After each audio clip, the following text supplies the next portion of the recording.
반갑습니다. 송영수입니다. 오늘은 주제가 업데이트와 업그레이드에 대한 얘기를 좀 하려고 합니다. 그리고 우리 리더분들이 하지 않는 얘기,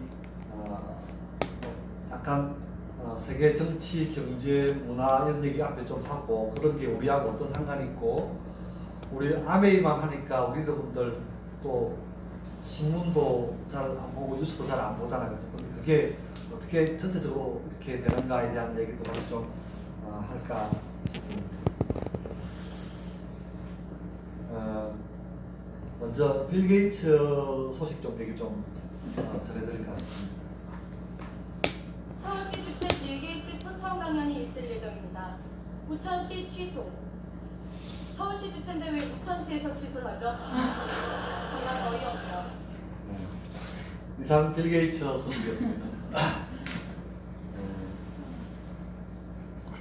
우선 제일 핫 이슈라고 적었는데 핫 이유? 이렇게 됩니다. 빌 게이츠보다 더 즐거운 얘기였네요.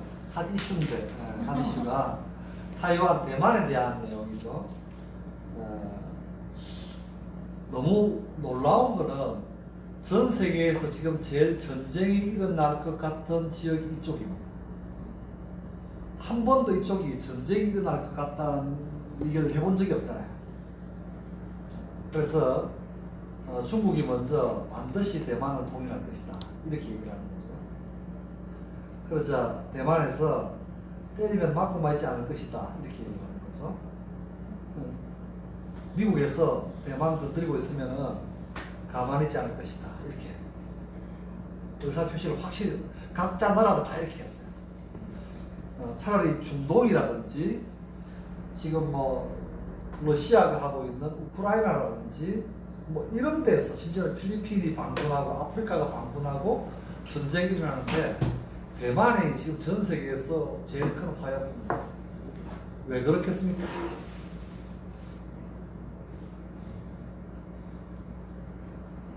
일단 지정학적으로 볼 때 타이완이라는 지역이 청나라 때 중국으로 편입이 되었는데 일본은 호시탐탐 계속 이 타이완을 우리 조선처럼 노렸죠. 그래서 일본은 제일 먼저 대만을 식민지화 만들었던 나라입니다. 근데 대만은 그다지 일본 식민지 했던 걸 갖다가 부끄러워하거나 불편하지 않았어요. 또 일본은 첫 번째 식민지였기 때문에 일본 동경하고 똑같이 타이완을 만들려고 진짜 노력을 많이 했어요. 그래서 심지어는 일본의 경제가 위험해도, 이때까지 우리가 알고 있는 식민지 형태의 식민지가 아니고 타이완만큼은 잘 먹고 살게 해야지, 이렇게 했어요. 너무 이상하죠, 그죠? 그래서 타이완은 일본에 대해서 제일 거부감이 없는 나라 중에 하나입니다.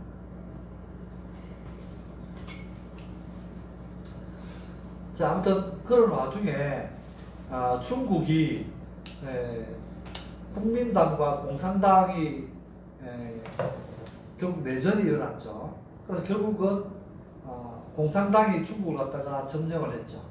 그러면은 우리가 알고 있는 국민당의 장제스라고 하는 총통이 있었는데 그 사람이 중국에 있는 엄청난 문화재를 가지고 타이완으로 도망을 갑니다.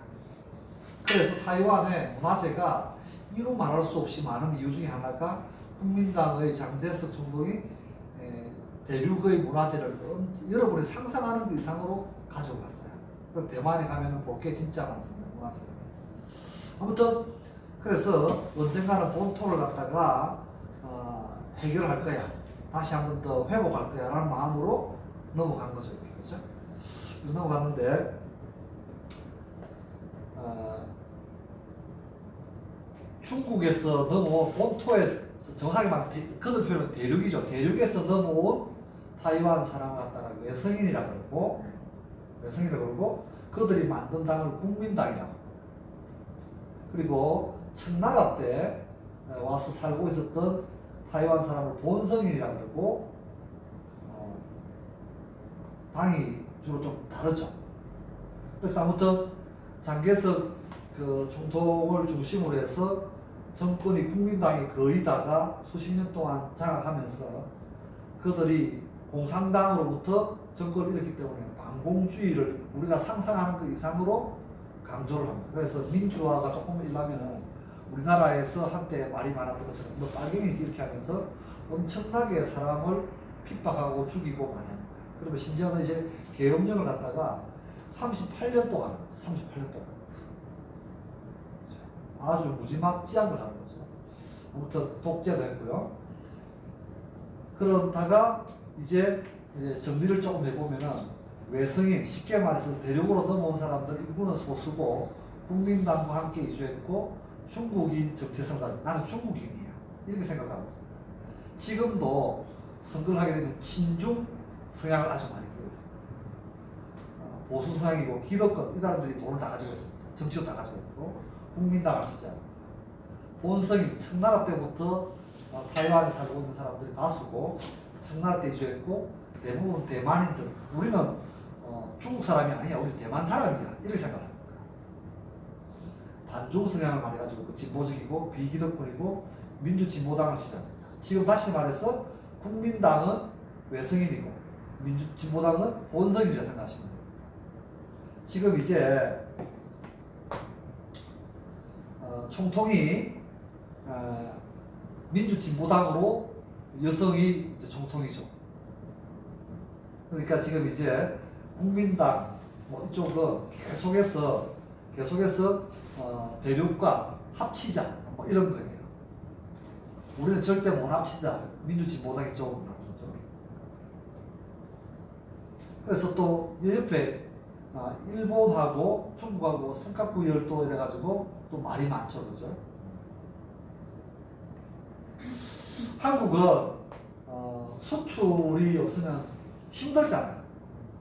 정치 외교적으로는 미국하고 많이 협력을 하지만 놀랍게도 노태우 대통령 때 이후로 우리가 중국에 대한 호칭이 바뀌었습니다. 그전까지만 해도 우리 뭐라 불렀죠? 중공이라고 불렀어요. 기억나십니까? 중공. 근데 그때부터 이제 중국이라고 부르면서 교육을 하기 시작하는데 교육을 이루 말할 수 없을 정도로 미국의 거의 한 2배 정도 하고 교육을. 그래서 우리가 외화를 벌어들이는데 중국에서 미국에서 파는 것보다 2배나 많이 돈을 버는 거죠. 이해되시겠죠? 그래서 우리가 중국을 함부로 무시 못하는 게 그들이 국력이 강한 것도 있지만 우리가 물건을 그쪽에 엄청나게 많이 팔아먹는 거야. 우리 팔아먹는데 함부로 할 수 없잖아요. 베트남 치면 홍콩까지 치면 엄청나죠. 대만까지 치면 더욱더 이런 말할 수 없죠. 그죠? 네, 이렇습니다. 우리가 교육 상대로 치면요. 독일하고 예를 들어 홍콩하고 비교를 하고 홍콩이 3배가 더 많죠. 그러니까 쉽게 말해 중화권으로 치면 우리가 가장 큰 시장입니다. 그런데 그래서 왜 이렇게 사람들이 물어보는 이 회사 혹시 아세요? 아수스. 뭐 하는 회사입니까? 노트북 회사잖아요. 폭스콘 무슨 회사? 여기도 거의 뭐 컴퓨터 관련된 회사. TSMC 혹시 아세요? 반도체 회사. 이 반도체 회사, 이 회사는 파운드리 반도체 회사. 이게 무슨 말인가니까는 반도체를 설계하는 회사가 있어요. 예를 들어서 인텔 이런 데. 이게 설계하는 회사예요. 근데 우리 화장품도 아티스트 같은 거 직접 만들잖아요. 근데 하청으로 전부 다 만드는 회사가 있죠. 어떤 회사죠? 어떤 회사죠? 모든 회사 화장품을 만들어주는 회사. 콜마. 한국 콜마처럼 반도체를 만들어주는 회사가 TSMA 아시죠? 파운드리 반도체 회사가 그렇게 합니다. 그래서 기술력은 없지만 제조 능력이 탁월합니다. 대만의 대표 기업이 세계 기업입니다. 다 반도체 회사고 컴퓨터, 노트북 뭐 이런 회사죠. 하지만 가장 대단한 것은 어쨌든 간에 반도체죠. 지금은요 반도체가 너무너무 중요합니다. 예를 들어서 우리 엘사에도 반도체가 수백 개 들어간다. 그런 것은 TV에, 스마트폰에, 냉장고에, 세탁기에, 에어컨, 전기밥솥, 자동차만 하더라도 내연기관에만 해도 이렇게 많아요. 그래서 모든 제품은 반도체가 들어가는데 그래서 가장 대단한 것은 결국 반도체고, 만약에 지금 반도체가 없으면 세상의 모든 가전제품, 모든 것들이 안 돌아가요. All stop. All stop. 그래서 중국의 3대 수입 품목들의 금액을 추정할 때 철광석 3위. 중국에서 철광석 얼마나 많이 수입합니까? 3. 원유를 수입하는데도 반도체 수입하는데 원유 수입하는 금액의 2배를 갖다 쓰는 거예요. 반도체가 소중할까 안 할까요? 진짜 소중합니다. 그래서 반도체 생산력을 보니까요, 대만이 22, 한국이 21, 일본이 15, 중국이 15, 미국이 12. 대만이 작은 나라인데 장난 아니게 반도체를 많이 만드는 거야. 우리나라보다 반도체를 더 많이 만드는 거예요, 파운드리 반도체는. 근데 만약에 이 대만에 만드는 반도체를 중국에 가져가 버리면 어떤 일이 벌어지겠습니까? 미국은 아주 무서운 거죠. 그래서 이 TSMC가 반도체 대만 기업인데 세계에서 가장 반도체 제조하는 기업이고 파운드리 기업이다. 그래서 설비 투자를 볼 때 예를 들어서 이러는데 대만이 정말 미국, 일본과 상대가 안 될 정도로 많이 하죠. 근데 중국의 반도체 회사들도 사실은 대만 회사이거나 한국 회사이거나 미국 회사일 확률이 높아요. 그러니까 인건비가 싸니까 거기서 이제 만드는 거죠. 그래서 지금 파운드리 시장 점유율을 보면 TSMC가 54%를 차지해요. 그러니까 뭐 양산하는 공장은 이게 진짜 우리가 상상하는 그 이상이에요. 그래서 특히 10나노 이하 시스템 반도체 제조 비중을 볼 때 대만이 92%, 한국이 8%. 그래서 한국이 전 세계에서 무시 못하는 이유 중에 하나가 8%라고 하면 전 세계 전반대가 없어요. 일단. 나머지는 대만이다. 그래서 미국의 주요 반도체 설계 회사의 92%가 외주 공정을 TSMC로 의뢰하고 있어요. 그래서 미국도 이 공장을 실제로 안 가지고 있고 이 회사에 전부 다 의존하는 거예요. 이 회사가 어떤 회사라고 해요? 타이완 회사. 이게 중국에 병합돼 버리면 중국에 아쉬운 소리를 해야 됩니다. 그래서 지금 미국 기업의 93%가 중국 내 공급망 이전 계획으로 탈중국화를 지금 계속하고 있습니다. 이 트럼프부터 시작해서 지금 대통령이 전부 다 옮겨라. 계속 하고 최근 들어서는 반도체 생산 계획을 바이든이 미국에 있는 모든 반도체 회사 사장들 다 불러다가 어떻게 언제 만들 거야? 얼마만큼 만들 거야? 어디서 만들 거야? 한국에 얼마 보내고 미국에 얼마만큼 보고서를 다 제출하는 대통령이 아주 심각한 거죠. 그래서 중국은 세계 반도체의 60%를 소비해요. 중국도 반도체가 필요하고 다른 전 세계 나라들도 반도체가 필요하죠. 근데 반도체 만드는 회사에서부터는 중국을 무시할 수 없잖아. 많이 사주는 큰 고객이잖아. 큰 고객. 고민이 많죠. 중국은 큰 고객이고 미국은 큰 힘을 갖고 있는 나라. 미국에 밑비면 끝이죠. 일단. 갈등이 아주 심각합니다. 특히 우리나라는 더욱더 심각합니다. 이쪽 끼지도 못하고 저쪽 끼지도 못하고. 그래서 밑으로는 필리핀, 위로는 일본이랑 연결되어 있는데 미국은 특히 대만이 연결되어 있는데 이게 이 지도가 왜 중요한 거니까요. 이 지도로 보면 더욱더 이해되시겠죠. 그래서 한국, 일본 쪽으로 오는 원유를 비롯해서 모든 무역과 관련되는 배들이요 이쪽으로 다 지나갑니다. 이쪽으로. 근데 이게 중국 땅이 되잖아요. 그러면 이쪽에 중국 영해가 되어서 이리로 갈 수가 없습니다. 그러면 이쪽으로 돌아가야 돼요. 갑자기 이제 대만이 이슈가 되는 거죠. 그래서 많은 사람들이 미국이 이스라엘에 의해서 움직인다고 생각하는데 사실은 그렇지 않아요. Five Eyes, 5개의 눈이 돼가지고 미국의 제일 혈맹 중에 혈맹은요, 캐나다, 영국, 호주, 뉴질랜드입니다. 그래서 국방, 과학, 문화 모든 것의 정보를 미국은 이 나라들하고만 공유합니다. 이스라엘도 안 줘요. 미국한테 제일 첫 번째 가까운 나라는 이 5개입니다. 최근 들어서 오커스라고 만들었죠. 아까 중국을 대항하기 위해서 만들었죠. 중국이 호주를 갖다가 침범하고 무역적으로 여러 가지 문제를 일으키니까 오커스라는 연맹을 만들었습니다.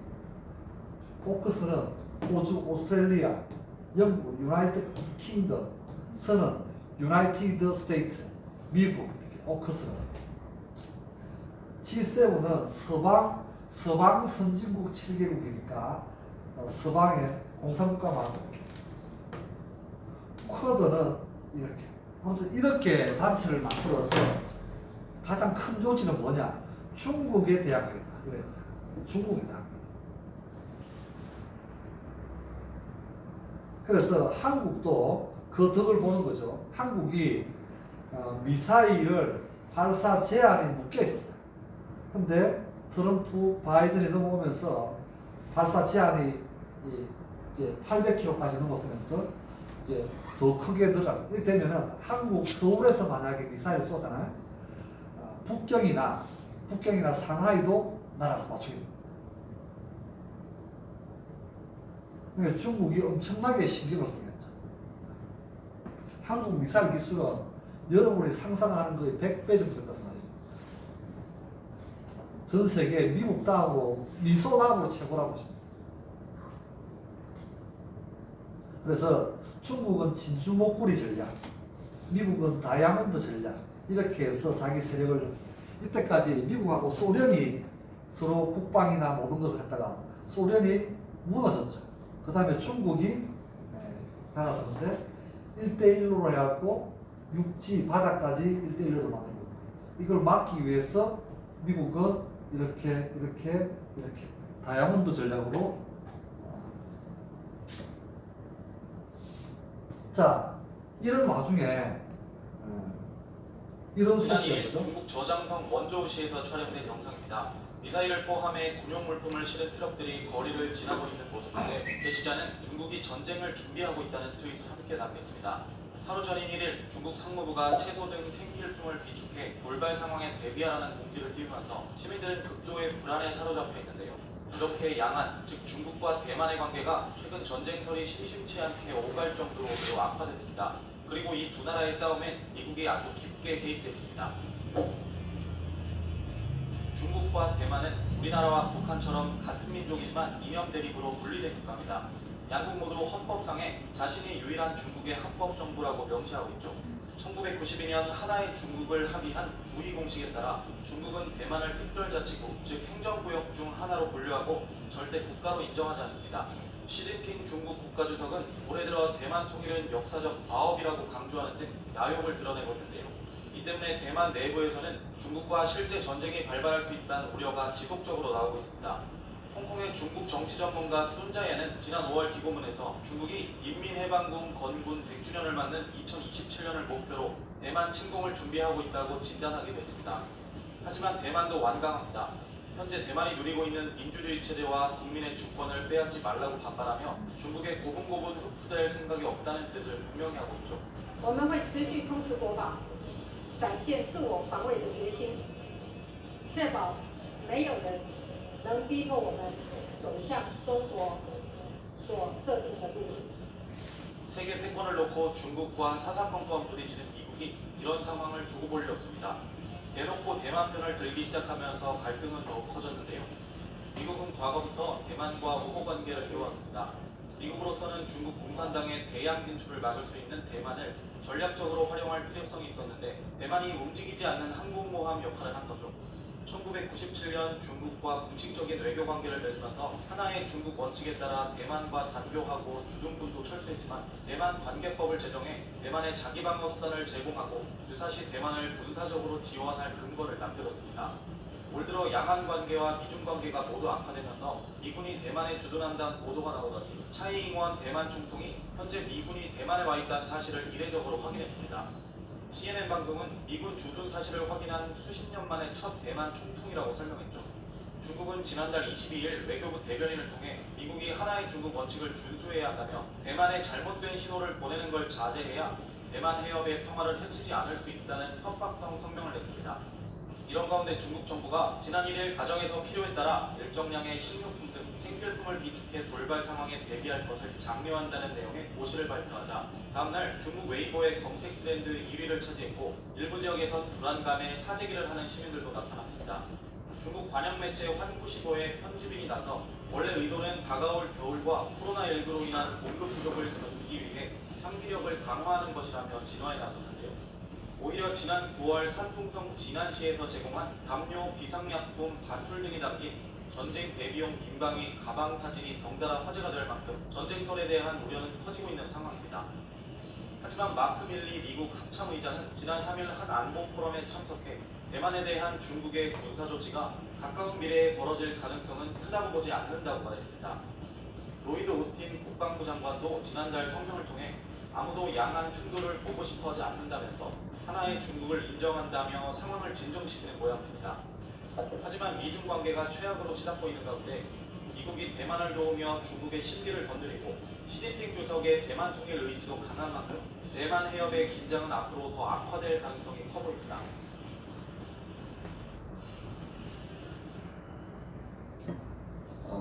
그냥 참고로 한번 보시기 바랍니다. 상대가 안 되죠, 대만하고. 그죠? 근데 이제 미국의 주요 인사들은 뭐 이렇게 하고요. 중국의 인사들은 이렇게. 지금은 전 세계가 이쪽이 전쟁의 위험이 제일 크다고 보는 거죠. 실질적으로. 이라크가 후세인이 문제를 일으킨 이유도 원유를 사는데 달러로만 사게 하지 않겠다. 다른 돈으로 사겠다. 기축 통화를 갖다가 엉터리로 이제 바꾸겠다 이렇게 말을 해요. 그러니까 미국이 불법적인 무기를 가지고 있다. 그래서 꼴빵 죽이겠다 입니다. 그래서 지금 이거는 기축 통화보다 더욱더 위험한 걸 하기 때문에 전쟁이 일어날 수도 있다. 국지전일 수도 있겠지만 아무튼 심각하거든요. 일본을 잠시 보면요. 일본은 지금 한 30년째 퇴보합니다. 일본은 우리가 어떻게 보더라도 세계적인 기업이 많고 특히 전자회사, 반도체 회사가 진짜 많았었거든요. 근데 정치 구조, 시민 의식이 없기 때문에 특히 아베 같은 이런 사람들 때문에 일본은 사실은 식민지였던 대만의 TSMC 회사를 갖다가 공장을 모셔오기도 바쁠 정도다. 그래서 여기에 나오는 것처럼 공장을 짓는데 8조 3천억을 일본에서 TSMC 공장을 짓는데 경비는 4천억에 예를 들어서 한 4조를 갖다가 대주겠다. 이 정도 할 정도로 일본은 반도체가 대신 이거 지준돼서 일본에서 필요한 반도체를 좀 먼저 좀 주라. 뭐 이렇게 할 정도로 반도체의 제일 국격에 비해서 최비국이라고 보시면 됩니다. 그래서 뭐 이런 얘기가 진짜로 이제 제대로 된 민주화 관련된 인사들은 노골적으로 이제 아베에 대한 얘기를 하죠. 그리고 여기는 아시아인데 아시아 파워 지수 1위가 미국이죠. 너무 재미난 거는 근데 한국은 몇 등이냐? 7위입니다. 조금 보면 이렇게 보는 거죠. 한국이 예전에 비해서 많이 올랐어요. 자, 또 하나 새로운 것은 제가 최근 들어서 12발자국이라는 책을 읽고 있으면서 이 얘기를 좀 했어요. 아직도 인공지능이 인형하고 눈 세 개 있는 코알라라 했습니까? 그하고 만두의 단추 세 개 꽂혀서 구분을 잘 못한다는데 그때까지만 하더라도 하지만 지금은 갑자기 몇 년 사이에 이게 급속도로 성장하는 거죠. 인공지능도 해갖고 예를 들어서 이 각각 다른 인꽃새가 있잖아요. 색깔은 똑같지만 이때 구분을 잘 못했어요. 지금 이제 구분을 다 해요. 그래서 세관에서 관세청에서 이걸 전부 다 구분해가지고 멸종위기종의 그 동물을 가지고 올 때 사람이 일일이 하지 않고 인공지능으로 싹 검사해서 이걸 얼마짜리 잘 구분을 못했다. 근데 거의 다 이제 구분을 한대요.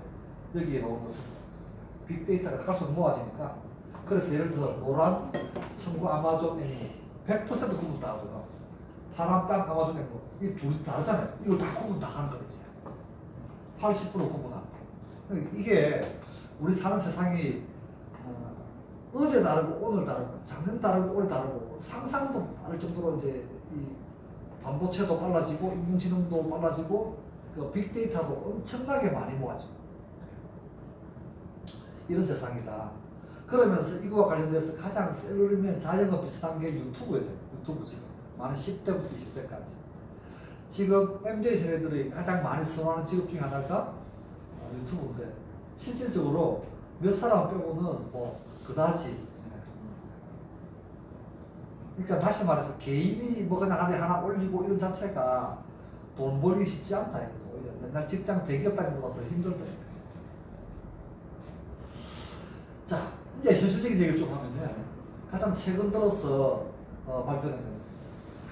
41세 때 우리나라에 소득이 최고 저점이에요. 41세.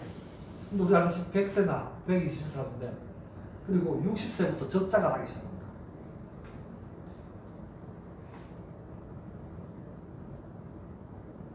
그래서 당연히 28세까지 적자죠, 그죠? 사실은 뭐 30세까지 취업도 못 했다 그러면 100% 적자죠. 그래서 너무 많죠. 그죠? 이때부터 돈 벌기 시작해 혼자 버니까 적자고 이제 맞벌이 하면 적자고. 근데 60세부터 적자인데 이때부터 어떻게 하냐? 이쪽 혼자만 있는 게 아니고 자녀들도 가지고 있고 부모님도 가지고 있는 거예요. 심각하죠. 그걸로 한번 그래프를 뒤집어 봤어. 이래도 적자, 저래도 적자. 저래도 적자, 이래도 적자. 한국은 제가 간혹가다 말씀드렸지만 국민소득이 전 세계에서 상위 10위 안에 듭니다. 근데 문제가 뭔가 하니까는 소득의 불균등이죠. 불균등이죠. 이게 제일 심각합니다. 노후가 또 제대로 보장이 안 돼 있기도 하고. 예를 들어서 최근 들어서 전 국민 대상으로 해서 재난지원금을 주자고 하니까 난리가 났죠. 근데 IMF 때나 뭐 여러 가지 위기 때 기업을 돕자라면 그 전 국민들한테 주는 재난지원금보다 2배, 3배를 줘도 아무도 말하지 않죠. 우리는 주는지도 모르고 있고. 아무튼 이런 것도다. 자, 그러면 이제 뭔가 대안이 좀 있거나 거기에 대한 여러 가지 뭐 말들을 좀 해야 되는데 저는 오늘은 업그레이드하고 업데이트에 대한 얘기를 좀 하려고 합니다. 업그레이드는 이런 거죠. 소프트웨어하고 하드웨어 모두에 사용할 수 있는 단어다. 특정 제품의 새로운 버전 또는 이전보다 나아진 완전한 새로운 제품을 업그레이드된 제품이라고 할 수 있다. 내가 만약에 그죠? 이런 거죠. MS 오피스 2022를 쓰고 있다면 MS 오피스 2016을 업그레이드한 것이다. 더 쉽게 설명하면 땅을 고른다고 호미를 썼잖아요. 호미를 쓰는데 굴삭기를 쓰는 거죠. 이걸 갖다 이런 걸 갖다가 업그레이드 했다. 이해가 되시겠죠? 호미 쓰다가 호미질 삽질하다가 포크레인 쓰는 거죠. 이걸 업그레이드라고. 그럼 업데이트는 호미에다가 그 뭐라 해야 되나 꽃무늬 디자인 하나 더한 거죠. 이렇게 호미는 호미야 그냥. 호미에다가 손잡는 부분에 손가락이 딱 들어가게끔 골을 팠다든가 이런 것도 홈이죠. 그냥 홈이. 오래된 제품을 수리하는 것이다. 예를 들어서 버전 1.0, 버전 2.0 이해되시겠죠? 팁인데 업그레이드는 가상으로 쫙 이렇게 하면은 화면이 딱 만들어집니다. 이거는 17인치에서 19인치로 뭐 이렇게 바뀌거든요. 사실은 업그레이드가 되어야 더욱더 효과적이겠죠. 대표적으로 이런 거죠. 호주에서 발견된 돌도끼 조각입니다. 연대 측정 결과 5만 년 전 것으로 추정된다고 현지 언론이 보도했는데요. 이전까지 가장 오래된 돌도끼는 3만 5천 년 전 돌도끼였으니 그 차이가 어마어마하죠. 과학자들은 이 돌도끼 조각이 약 5만 년에서 5만 5천 년 전 호주의 인류가 정착한 지초에 만들어진 것 같다고 추정했습니다. 이 조각은 1990년대 초에 처음 발견됐지만 재작년에야 이 기술의 도움을 받아 정밀 조사가 진행됐다고 합니다. 지금까지 이시각색이었습니다. 자, 돌도끼는 아무리 업데이트를 하더라도 돌도끼나 돌망치나 뭐 이런 거로밖에 못 만들잖아요. 근데 업그레이드가 되면은 돌도끼에서 예를 들어서 뭐 쇠도끼가 나오든가 총이 나오든가 이건 업그레이드가 되는 거죠. 이렇게 돌도끼나 뭐 이런 거. 근데 이렇게 바뀌는 것은 업그레이드죠. 그렇죠. 50만 년 전에 만든 손도끼. 근데 이 마우스가 이렇게 바뀌는데 50만 년이 걸립니다. 50만 년이. 당군 할아버지가 반만 년, 5천 년밖에 안 되는데 이렇게 바뀌는데 이렇게 오래 걸리는 거죠. 업그레이드 하기가. 업그레이드 하면 참 힘들죠. 혹시 무슨 그림인지 아시죠? 돈키호테. 세르반테스의 돈키호테. 이 장면이 왜 나오는가니까 세계 전쟁사를 보면 특히 중세 시대 때는 기사가 전쟁은 전부 다가 군주들이 기사를 키워서 기사가 전쟁을 합니다. 일반 보병들이나 이런 애들은 농노들이거나 농민들이에요. 그들은 한 번도 무술 연습을 해본 적이 없어. 기사는 직업군이라 생각하면 됩니다. 직업군인들은 전부 다 창을 갖고 있어요. 창이 당시 최고의 무기입니다. 랜선 창이라고 하는데, 그래서 세르반테스가 돈키호테를 갖다가 지었을 때는 이미 기사의 의미가, 기사의 역할이 퇴색되었을 때, 그래 기사를 우스꽝스럽게 만드는 거죠. 이렇게. 그럼 다시 말해서 창이 무용지물이 된 기사는 필요가 없는 거죠. 그래서 이렇게 전쟁 시기에는 기사와 창이 정말 중요했지만 미치광이로 표현하잖아요. 풍차를 두고 수십 개의 풍차가 있으니까 돌격 앞으로 하잖아요. 적군 거인이 나타났다고 돈키호테가. 그래서 그것이 왜 창이 쓸모없어졌냐. 다시 말해서 화약 무기가 등장함으로 해가지고 기사들이 창들이 한 개도 필요 없어요. 이게 업그레이드가 된 거죠. 중국이 화약을 제일 먼저 만들었습니다. 언제 만들었냐? 청나라 때 만들었습니다. 청나라는 아시다시피 중국의 본토는 중국 한족이 한 번도 장악한 적이 없습니다. 청나라는 예를 들어서 뭐 대만, 원나라는 징기스칸 뭐 이런 데서 전부 다 중국 본토를 다 장악하거든요. 중국 본토를 한 번도 중국 한족이 지배한 적이 한 번도 없습니다. 자, 그때 만들었는데 이렇게 3번의 난 때, 청나라 때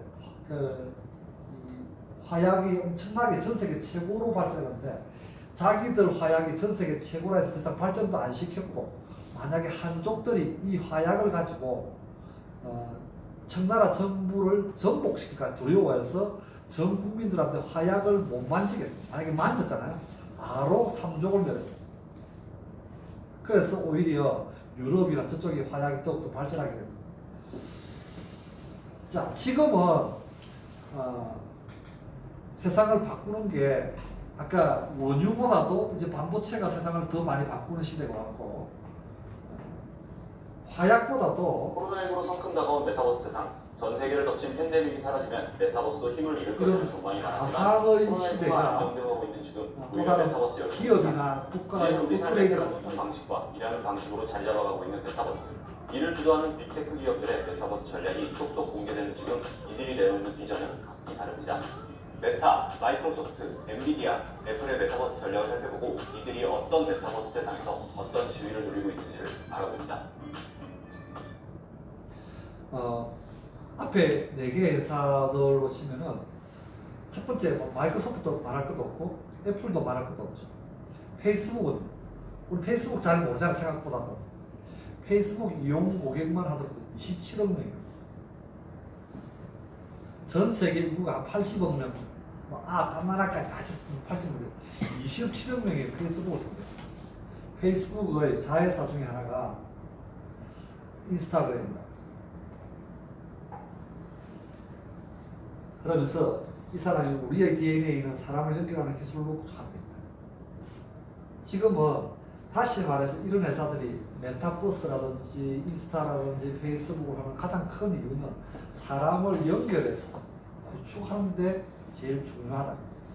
지금 모든 정치, 경제, 문화는 사람을 연결합니다. 이게 제일 중요합니다. 올해 들어서 트렌드 코리아 2022라는 책이 나왔죠. 그러면서 이 책의 주제가 그 해마다 띠를 가지고 10가지 주제를 만들죠. 이쪽에서 말하는 게 타이거 or cat 이렇게 됩니다.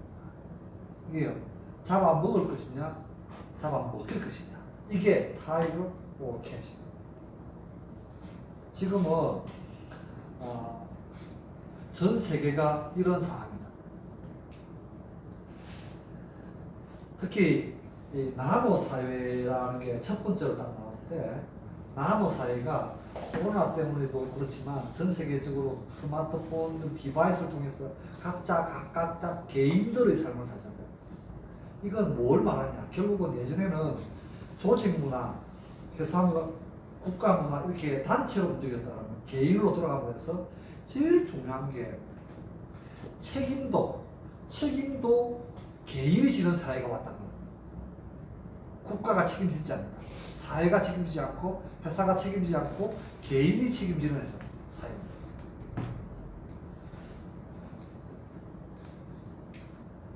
그래서 최근 들어서 제가 본 기사 중에 하나인데, 황현이라는 개그맨이 있는데 이 사람이 이제 개그맨을 그만뒀어요. 그만둔 게 아니고 자기 말로는 퇴출되었다. 지금 개그 프로 한 개도 없잖아요. 퇴출되었죠. 정말 잘 나가는데 이 사람이 파이어족이에요. 그러면서 이 사람이 지금 부동산, 주식, 코인을 해가지고 세계 다 해서 지금 전성기 수입의 10배를 벌고 있다. 이렇게 하면서 제일 중요한 건 노동을 하시면서 캐시플로우를 충분히 만드시고 노동에 대한 가치를 느끼면서도 충분히 시드머니를 만들고 경제 공부를 병행하시라. 당신이 무엇을 하더라도 이제 금방 제가 말했잖아요. 나노 사회가 개인이 공부해서 준비해서 투자하고 리스크도 전부 다 지고 버는 것도 전부 다 가져가는 이런 사회가 온 것을 대표적으로 표현합니다. 그러면서 마지막으로 그냥 쉽게 말해서 프로페셔널 스튜던트, 평생 동안 공부해라. 공부하지 않으면 끝이다. 그래서 다시 말하자면 부자들의 소득 방법은 직장을 다니거나 자영업을 하거나 이건 nothing. 아니에요. 아니라는 거죠. 더욱더 아닌 거죠. 그러면서 이쪽에 비즈니스를 하거나 인베스트 투자를 하는 게 전부 다인데 비즈니스나 투자나 아무나 하나요? 그렇지 않다.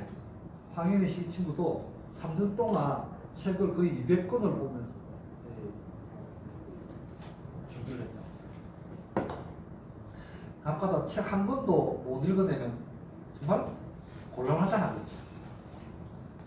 그래서 비즈니스를 하는 데는 실질적으로 이 투자는 비즈니스를 좀 한 사람들이 제대로 하는 거 중요하고, 비즈니스보다 투자가 더욱더 리스크가 크기 때문입니다. 그래서 비즈니스를 하기를 권장한다. 비즈니스를 하려는데 만들든지 사든지 조인하든지, 만드는 것은 돈이 있거나 정보가 있거나 아이템이 있으면 만드시면 되고, 사는 것은 프랜차이즈 같이 사거나 조인하는 방법은 네트워크 마케팅밖에 사실 없어요. 누가 평범한 사람한테 같이 하자고 하겠습니까? 생각해 보세요. 부자들이, 학력 좋은 사람들이, 집안 좋은 사람들이, 평범한 사람은 누가 하고 싶겠어요? 내가 부자거나 집안 좋거나 잘 나가면은 평범한 사람한테 쓰려고 하지, 누가 도움을 하려고 하겠다는 거죠. 그죠? 그래서 참고로 부자들이 하는 것에 대해서 이런 것들이 부자들이 하는 것들이다. 내가 없어도 되는 사업, 주식, 채권, 수입을 창출하는 부동산, 또 차용증. 이거 좀 받고 싶어요, 차용증. 차용증 못 받고 빌려줘가지고 돈도 못 받는 경우도 저도 좀 있어요. 로얄티, 그 외에 가치를 지니고 있거나 소득을 창출하고 시장성을 지니고, 요새 이런 것 중에 하나가 네트워크 마케팅과 더불어서 우리가 지난번에 얘기했던 NFT 같은 거, 이런 것도 다.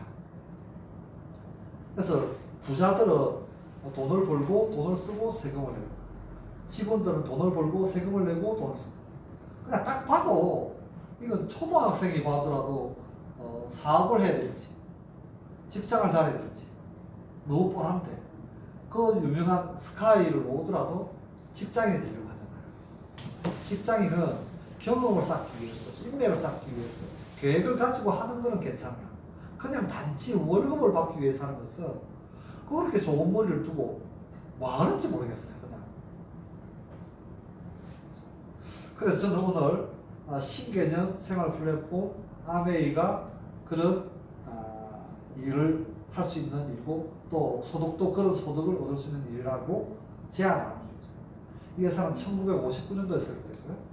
좀 독특한 사업 방식입니다. 자기 사업의 기회를 제공하고, 그리고 그 사람들이 또 제공하고, 제품을 쓰고 제공하고. 너무너무 쉬운 방식인데 거기에 뭔가가 있을까라고 고민을 많이 하죠. 오히려 수가 많은 것일수록 좀 심플하죠. 예를 들어 바둑 같은 것도 있죠. 자기 한번 뜨고 나 한번 뜨고, 그 사람 한번 뜨고 내 한번 뜨고, 골프도 그 사람 한번 치고 내 한번 치고, 그 사람 한번 치고 내 한번 치고, 뭐 이거거든요. 홀에서 홀까지 몇 분에 넣고 뭐 이런 거.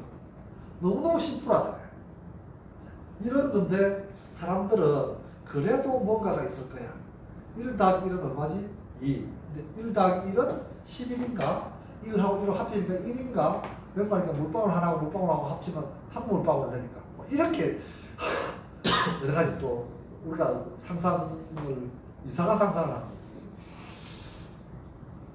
그래서 이것이 가장 앞선 네트워크 마케팅의 시작이었다. 설사 다른 네트워크 마케팅이라고 하는 사람들이, 회사들이 아메이의 존재를 갖다가 무시하거나 알고는 순간 그들은 어떻게 보면은 자기의 그런 정체성을 갖다가 무시하는 거와 똑같다.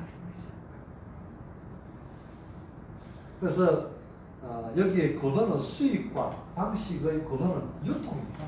그냥 재래식 유통은 뭐 이런 거죠. 최근 들어서 마트 유통도 이제 재래식 유통에 집어넣어야 할 것 같아요. 최근 들어서 제가 지난달에 부산에 가야에 홈플러스 가야점이라고 큽니다. 쓰는 롯데백화점 옆에 있는데 이거 엄청 큰 거예요. 그게 내년 3월달까지 문을 닫는다고 폐업한대요.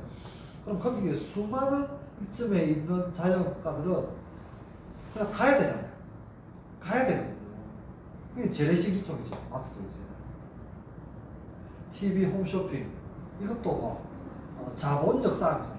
아시다시피 쿠팡이라는 회사는 표면상은 한국 사람이 사장이지만 그 돈의 거의 90% 이상은 일본의 소프트뱅크 손정희 씨가 되고 있습니다. 엄밀히 말하면 일본 회사고, 쿠팡의 오너도 미국계 한국인이죠. 그래서 미국에 상장을 하기도 하고 이렇게 하는 거죠. 그래서 지금 흑자가 나서 쿠팡이 돌아가는 게 아니고 상장을 해서 투자자들을 모았기 때문에 흑자가 나는 것처럼 보일 거죠.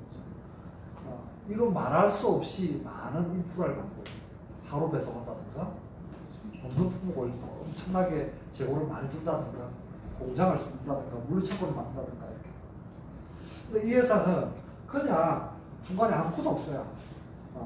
여기에 있는 광고부터 시작해서 총판, 도매, 소매, 대형마트, TV, 인터넷 이런 모든 데 들어가는 경비를 여기에 토탈에서 회원이 되시면 30%를 할인해주고 원가가 350원이고 이 350원의 남은 돈을 가지고 이 사람들이 했던 역할들 또 돈 수익들을 나눠주는 거죠.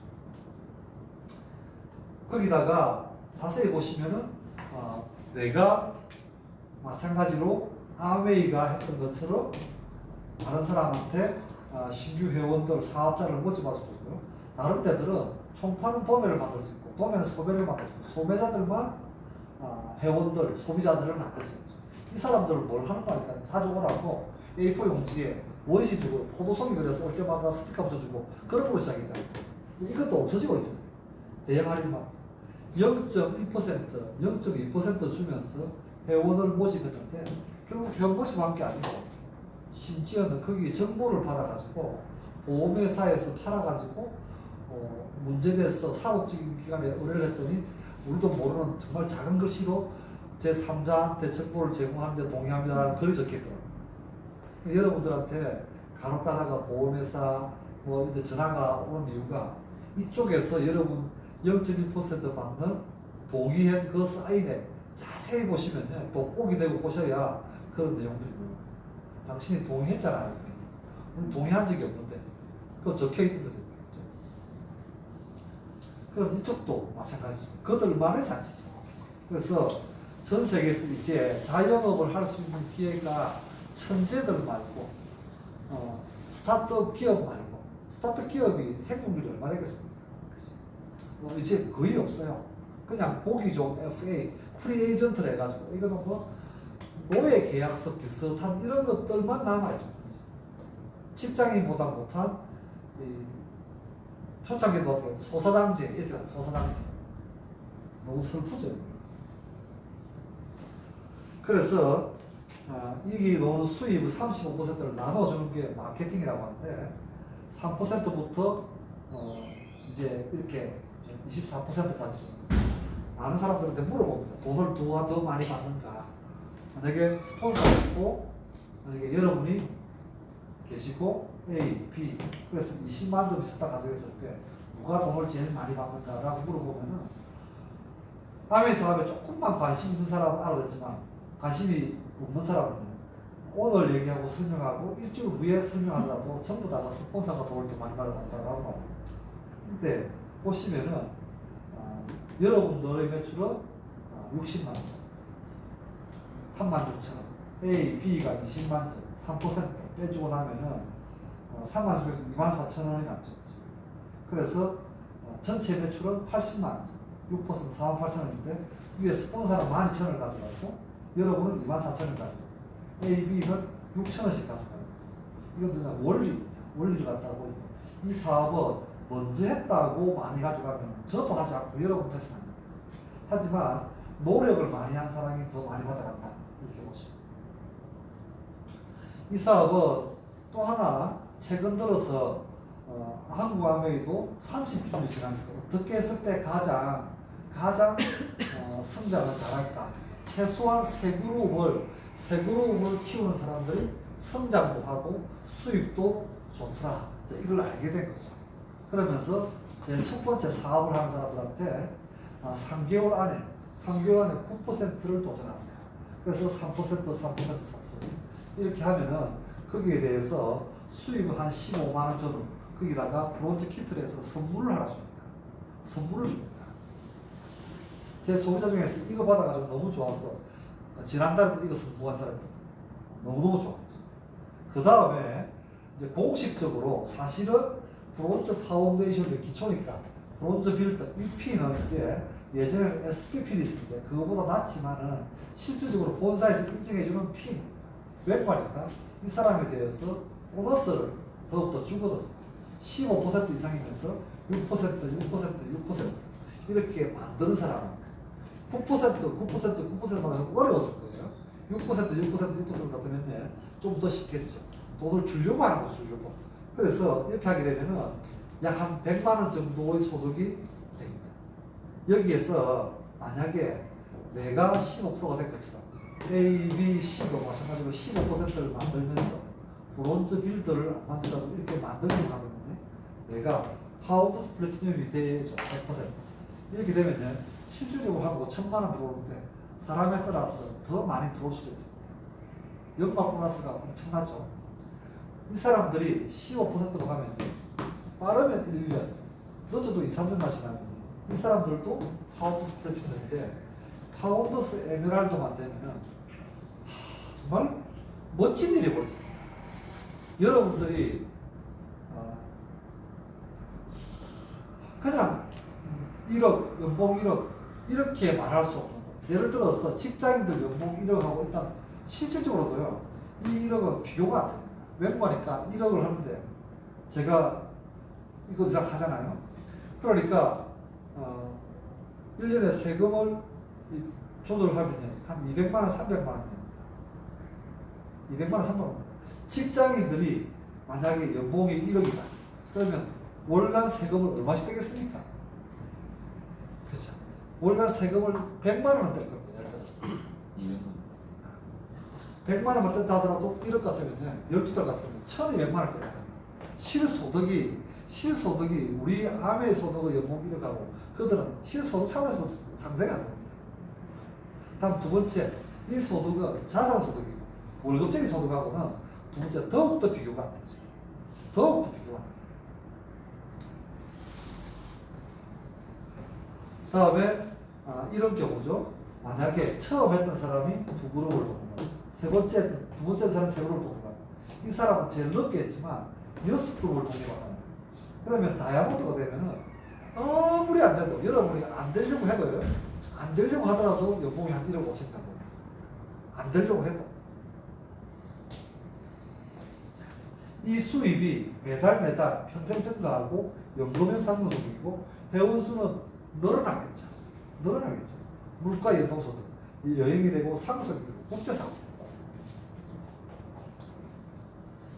다이아몬드 끝이 아니고 인정과 보상 프로그램에서 이렇게 많은, 제가 다이아몬드 해보니까 어떤 느낌이냐, 이제 시작도 안 했네. 이런 느낌을 진짜 많이 받습니다. 시작도 안 했어요. 그래서 그냥 기본적으로 아메의 세계에서 돈 좀 버네, 좀 나가네 할 정도 되려면 파운더스 이디시가 되잖아요. 그러면은 돈 좀 버네 좀 되는 것 같아요. 월급쟁이가 연봉이 한 3억 되면 한 달에 3천만 원 버는데 그런 사람이 직장인들 중에서 혹시 주변에 많습니까? 없잖아요. 그러면 그들은 월간 세금은 얼마씩 떼겠습니까? 그죠? 거기다가 아메는 넌캐시 프로그램이 있습니다. 돈으로 주지 않는 거. 이건 정말로 메리트가 진짜 큽니다. 전에도 한 말씀 드렸다시피 아메 여행이 있고 일반 여행이 있는 거죠. 여행도 거죠. 그래서 ALS 아메 리더십 세미나, 다이아몬드 세미나, 에메랄드 이렇게 보통 있습니다. 이번에 원래 시드니 가려고 했는데 못 가게 됐죠, 그죠? 그 다음에 다이아몬드 여행은 바르셀로나 가기로 했는데 에메랄드 포럼은 제주에서 항상 그것도 신라 호텔에서 가요. 최고의 호텔에서 이렇게 그래서 제가 갔던 두바이 제일 처음 두바이 갔습니다. 두바이 두바이 골프쇼 이 옆에 라운지에서 이 이태리 음식을 시켜서 먹는데 제법 비싸겠죠, 그래서 그렇죠? 비쌉니다. 또 돈이 있다고 해서 요새 2020 트렌드 2020에도 오는데 득템력이 제일 이슈 중에 하나예요. 요새 다들 돈도 많아져가지고 죄송합니다 이런 말하게 거기 놓은 그대로 표현. 돈지랄하는 것들은 너무 이제 의미가 없다네요. 돈이 아무리 많아도 살 수 없거나 얻을 수 없는 것, 그가 득템력이라 득템력. 돈 많다고 해서 살 수 없는 거지 않습니까? 이런 것도 우리 자리도 돈이 많다고 해서 앉을 수 없어요. 우리 좋아야 돼요. 그래서 아무튼 처음에 두바이 갔을 때 너무 놀랐습니다. 너무 놀랐습니다. 일본에 갔을 때죠. 일본에 갔을 때 가족 여행 갔을 때 가족들이 너무 행복해하고 제가 미국에서 올해 작년이죠. 에메랄드가 되었는데 제가 못 갔지만 아무튼 랠리를 랜선으로 했어요. 사진을 보내서 사진 보내주고 치버스 해가지고 이렇게 에메랄드 이 행사장에는 이렇게 뉴 에메랄드를 이렇게 표시했어요. 그리고 여행을 저희 딸 둘이가 게 아니고 딸하고 사이가 갔는데 원래 이렇게 가는 건 아니에요. 근데 이제 가도 누가 뭐 말리지 않고 뭐 따지고 이렇게 안 하니까 그래서 중석송은 저희 사이가 은경소는 저희 딸이 이제 아이디 카드를 갖고 들어간 거죠. 이제 그러면서 이게 송이잖아. 테이블에서 저희 딸 부부가 다른 백인 부부하고 식사를 같이 했는데 이름이 뭐냐고 물어봐서 소원이다 이렇게 말했더만 목소리로 의아스럽게 노래하는 아들 노래하는 아들 그래서 설명을 막 해야 되는데 저희 사위는 음식을 가지러 왔고 제 딸만 있어서 아주 프리토킹이 잘 아직 덜 되니까 그냥 막 자세히 설명을 안 했다면서 그것도 테네시에서 온 부부라고 했는데 이름이 뭐냐 해서 그래서 노래하는 아들이다 이렇게 해서 너무 많이 웃었다면서요. 그리고 난 다음에 맨 마지막에 돌아오는 날에 카톡이 하나 받았어요. 아빠 덕분에 잘 먹고 잘 놀아요 이렇게 하면서 너무 좋잖아요. 여러분 자녀들이 여러분들 때문에 이런 일을 겪는다 그러면 그죠? 내년에는 올랜도고 그 후내년도에는 라스베가스로 알고 있어요. 미국 친구 여행이. 제가 유지를 하게 되면 계속 이 친구들은 갈 확률이 높겠죠. 예를 들었을 때. 바로 가다가 이런 얘기를 사람들이 합니다. 아메이가 뭐 예를 들어 다른 다단계는 돈이 더 잘 되고 제품도 더 좋고 뭐 끝내준다는데 그런 거 하고 어떤 차이가 나요? 그 회사가 더 좋은 거 아니에요? 이렇게 물어보는 사람들. 제가 이 사진을 일부러 하나 찍었어요. 혹시 이정수도 시계 이런 거 좋아하죠? 이게요, 뭐 남성 시계인데 세이코 시계. 이 시계 좋아해요 혹시? 안 좋아해요? 이 시계는 왜 사요? 보여주기 위해서. 세이코 시계 보여주고 사람들 갑니까? 아니요. 이 시계는요, 놀랍게도 몇 시인지 보려고 삽니다. 몇 시인지 보려고 삽니다. 몇 시예요? 7시 반이에요. 막 이렇게. 노조들도 이해되시죠? 그럼 이 시계는 오메가예요. 오메가는 몇 시인지 보려고 혹시 삽니까? 아니요. 계속 내가 물어봐도 아니라고 그래요. 이 시계는요, 보여주기 위해서 600만 원. 그래 비싼 시계는 아니죠. 근데 이것도 시계고 이것도 시계. 근데 우리 보고 자꾸만 돈이 얼마 벌어요, 뭐 제품이 좋아요 이렇게 물어보는데 유명한 일화가 있어요. 세이코 시계 회장님하고 오메가 시계 회장님하고 같은 비행기를 타고 가다 대화를 나눴어요. 혹시 들으셨는지 모르겠지만 세이코 시계 회장님이 오메가 시계 회장님 물어서 요즘 시계 산업이 좀 불황인데 앞으로 시계 산업은 어떨 것 같습니까? 이렇게 물어봤어요. 오메가 시계 회장님 뭐라고요? 우리는 시계 사업 안 하는데요. 이렇게 이해되시겠죠? 그래서 우리는 다단계 안 하는데요. 자꾸 우리 보고 다단계들이 우리하고 비교하잖아요. 그럼 우리는 저하고 다른데 자꾸만 다른데 자꾸만 비슷한 척 하잖아요. 이렇게. 모양이 비슷하다고 해서 이건 시계가 아니잖아요. 네. 이게 보석이잖아. 보석. 네. 주얼리잖아. 패션이잖아. 네. 이게 시계잖아. 네. 그걸 모르는 사람은 이것도 시계고 이것도 시계라 생각하잖아. 네. 이거는 패션이고 주얼리지 시계가 아닌데 자꾸만 시계 사람을 물어보니까 몰라 정말로 이렇게 말하면 몰라. 시계 하는 건 너가 잘알지만 자꾸 내보고 물어보노. 저도 그런 사람 물어볼 때마다 좀 답답해요. 그래서 비교하지 마 좀. 그래서 이 책에서도 똑같은 말을 합니다. 부자들은 자산의 가치를 갖고 가난한 사람은 수입을 가지고 똑같은 말이죠. 그래 정수야 너 암에서 얼마 벌었대?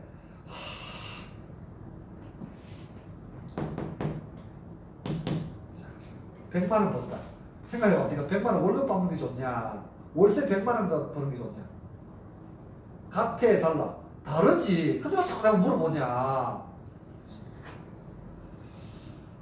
그래서 이 일을 하게 되면은 친구 부자, 다음에 경제적인 부자, 시간 부자 이런 일이 생기는 거예요. 다단계는 피라미드는 친구 부자가 되겠어요? 집을 알려주면 안 되잖아. 그럼 친구 부자가 되겠어요. 그죠? 도망 다녀야 돼요. 시간이 있겠어요. 그죠? 돈은 있을지 모르겠지만 저희들은 친구 부자가 되면서 이런 것을 합니다. 상상도 못하는 걸 하는 거죠. 이렇게 친구 부자를 플랫폼이 됩니다. 이렇게 하면 부정적인 애들은 아미한 사람 형편에서 라면 먹거리 먹더라. 이렇게 정말 가슴이 아파요. 어떤 사람은 이게 부러워서 이걸 먹는 사람도 있었어요. 재밌었어요. 그리고 이런 것도 해요. 아 그래. 당해봐야 돼.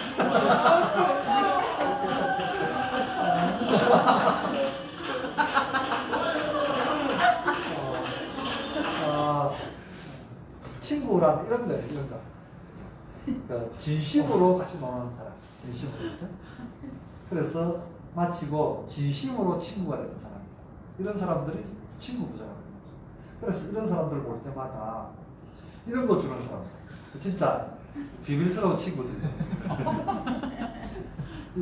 비슷하나요? 네. 그래서 이런 사람들 혹시 여러분이 사회생활 하는데 이런 사람들 여기서 말고 혹시 만난 적 있습니까? 혹은 또 이렇게 우리가 재밌게 하더라도 한 개도 어색하지 않습니까? 진심으로 밖에서 만난 사람들 중에서 이런 사람들과 똑같이 놀 수 있습니까? 저는 제가 살아온 인생에서 이렇게 놀 수 있는 사람들, 뭐 남녀노소를 불문하고 이렇게 어울리는 사람 여기 말고는 없단 말이에요. 그래서 제가 이 사람을 처음 할 때 마음을 혹하게 만든 말이 이거였어요. 당신의 부모님이 돌아가셨을 때 관을 들어줄 6명의 친구를 여기서 만드는 겁니다.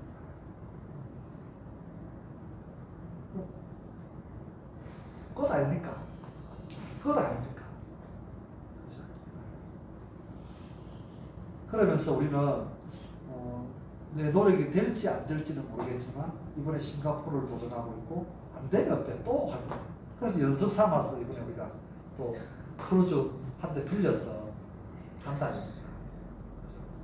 우리 같은 적은 인으로 한 대를 다 빌리면 무리지만 아무튼 타고 빌린 거지. 공유지 공유. 연습 삼았어. 그래서 그 일을 하는 게 A사하고 다오가요. 벌써 상상되고 우리 한번 갔다 왔거든요. 수마 세명이서 너무 좋았어요. 너무 좋았고 행복했어요. 그 기쁨을 나누고 싶어요. 오늘은 여기까지 얘기를 좀 해드렸습니다. 전체적인 세계가 좀 돌아가는 것, 또 왜 중요한지, 업그레이드와 업데이트에 대한 얘기, 우리 인생도 업데이트만 할 게 아니고 업그레이드를 해야 되는 시점이 왔다. 이런 얘기를 좀 하고 싶습니다. 오늘 전화하고 수고하셨습니다. 마치겠습니다.